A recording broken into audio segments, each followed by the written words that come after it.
Well, it's Saturday morning, guys, and the coronavirus has finally had an impact on us in the middle of nowhere. I know I call where we are middle of nowhere, it's not actually, but we are quite remote. And Toon's just shot off to the Saturday market, and it's the last Saturday market apparently for the next foreseeable future. They've not put a date on it. Also, they're stopping what we call car food, which is basically a supply line, a daily supply line, twice a day, by local little business ventures. It's normally a husband and wife couple goes round in a little converted, like a Zuzu pickup, and it's not Meals on Wheels, but it's like a mini market. So they have one early in the morning and one late afternoon. And a lot of people rely on that, especially the older people that can't get to the market, or they haven't got means of transport, or they can only buy a little bit. You know, you can buy everything in very small amounts. And they run credit as well, whereas the market doesn't. And a lot of people around here, it's, you know, they're probably relying on their kids to send them money once a month. So they rely on people who sell stuff and giving them a line of credit. So it's a big thing. Also, the local schools shut down. So it's really now hitting home. Perhaps it should have done a little while longer, but certainly as Brits, and I don't know about the rest of you guys, we tend to sort of like laugh it off. We're like, bloody, it's a bit of a cold, and you know, we're fit and strong and healthy, and we don't mix with sort of like the bar and club scene and go to boxing events where a lot of these outbreaks have been tracked back to. Also the other sporting events, of course. So it's a bit of an eye-opener. So the bigger picture, Thailand makes most of its money from tourism and agriculture. Well, tourism has just about come to a total standstill, and it's been suffering from years before this outbreak anyway.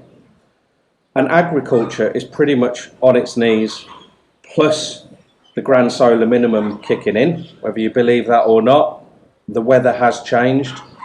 And I mean, just around here now, we've got a few patches of cassava, they're being taken out. There's a few patches of sugarcane which is struggling, which is a new thing. And there's a little bit of, what's it called, Lee? Napier weed, which is being grown for cattle.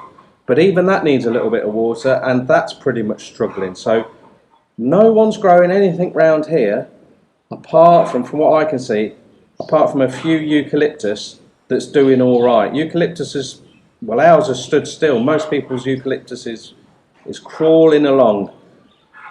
Apart from that, no one's growing anything round here. The farms are barren.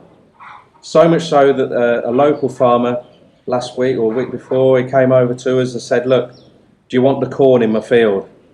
He said, I've got no water for it. I've stopped spraying all the chemicals. The bugs are starting to get on there. Do you want it for your goats? We said, okay. He was bringing us like a truckload per 2 days. He's now, he split it with his missus, and she's took the truck off him. So now we're still buying it off him, but we go and cut that twice a way. Just small amounts to supplement what our goats have got, and it also helps him out a little bit. There's about 2 more days of cutting of that, and then that's gone. So his income's all come to a standstill. Apart from he seems to be cutting trees down here, there, and everywhere and making charcoal. Pass no judgment on that. No one's cutting our trees down. Another thing that's made me put the brakes on. We were trying to sell some of our poultry off. We just got way too much. Now I'm thinking, bloody hell, have we got enough? And I don't want to hit the panic button, but if we can't go to the market for a couple of weeks, you know, say on a Wednesday late afternoon, early evening, Toon would go to a market, and we'd always have ready cooked meals from there. When I say that, you know, that it's good home cooking dishes, but just other people have made it and sell it in the market. That's a no-go now. So where are we going to get our meat from? There's no car food, there's no main market on a Saturday. We're going to have to make inroads into our poultry numbers. So the quail are getting a little bit old. I'm thinking I can do a couple of quail a week. Toon doesn't eat it. The chickens, we both eat the chickens. The Muscovy ducks, Well, we've got about touching 30. Don't want to eat the geese, but thank God we've got a gazillion fish to keep us going. So I've said to Stu, look, don't go silly buying all fresh vegetables. Get a load of the garlic, get a load of the Thai shallots, those pink shallots. They keep well if you hang them up and keep them out of the sun and keep them out of the rain, keep the moisture off them. But buy a lot of soured vegetables. You get like a lot of sour cabbage and spring onions and all that sort of thing. And so when she gets back from the market, we're gonna get out all our packets of vegetable seed and fruit seed, all those sorts of things, and we're gonna implement that. We had a lovely downpour last night for about an hour. It was thundering and lightning for about 3, maybe 4 hours. We were hoping that it was going to rain for the duration of that, but we're just so thankful we got a good drench for an hour. And the 4 little fish ponds have come up a couple of inches. That's good. We had, well, it's our own fault that it rained, because we had started to suck water out of our tilapia pond, which is the first time we've done it.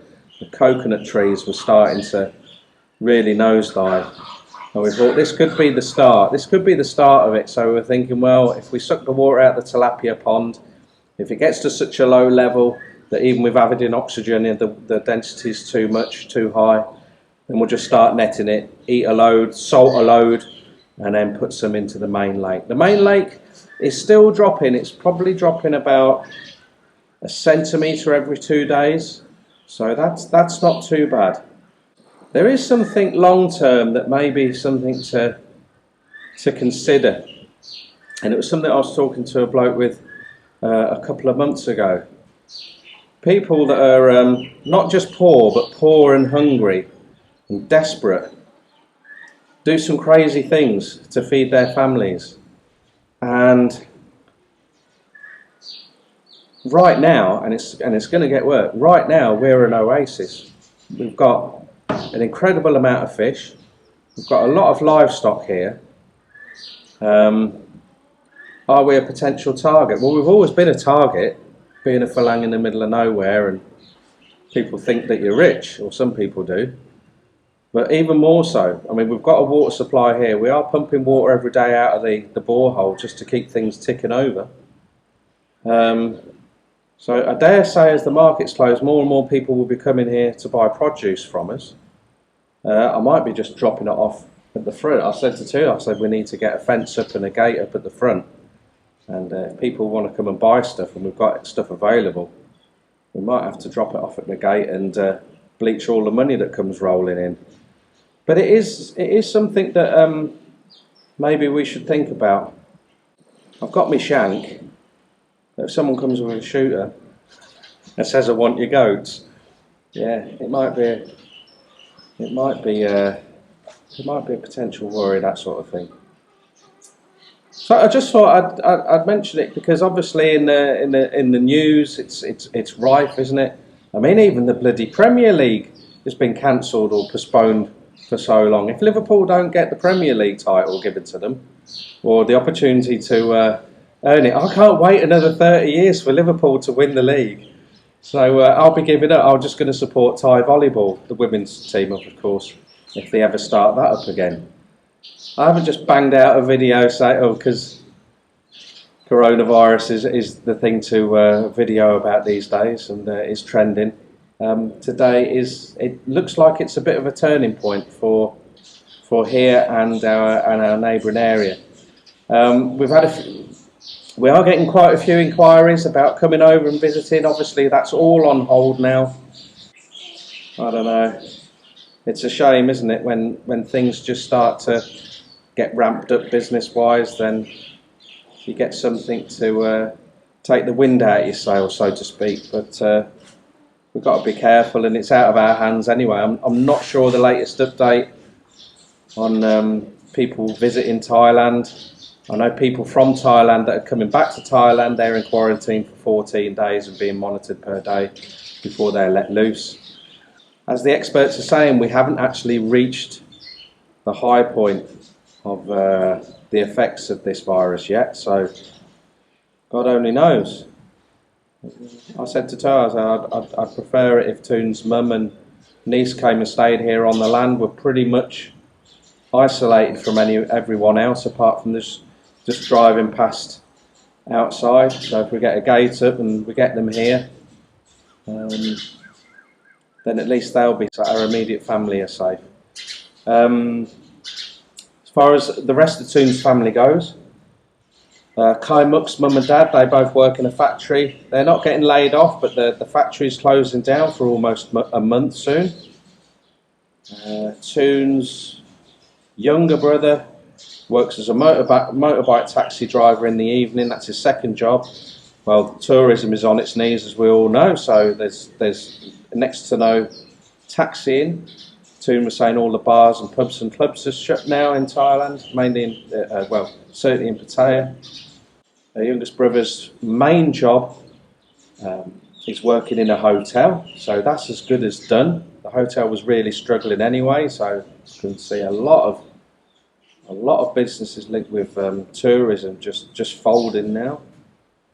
Well, I think the majority of the rest of Toon's family are farmers, so apart from the weather, I think they're all right, and they grow a lot of their own food, and they've got a lot of livestock as well. So I think, it's not end of days yet, but I don't know. You might be watching a lot more of our videos because you're not allowed out of your house. The home guard might be coming in, and there's an indefinite curfew for you lot. I don't know. So we'll keep pumping out the videos and try and keep you entertained. Let's not get too disheartened. You can't catch COVID-19 through a GoPro 5, so you're all right watching this. Although I have got a little bit of a sore throat going. I need some more fresh limes. Keep my immune system going. Right, take care out there, guys. I really mean that. Because if you all die, our channel will fold and we won't get any ad revenue. Shouldn't joke. It's bloody serious, this, isn't it? That's the old Brit mentality, I'm afraid. Laughing it off in the face of danger. Right, take care, guys. I'm off to get some more vitamins down there. I feel as rough as old bollocks.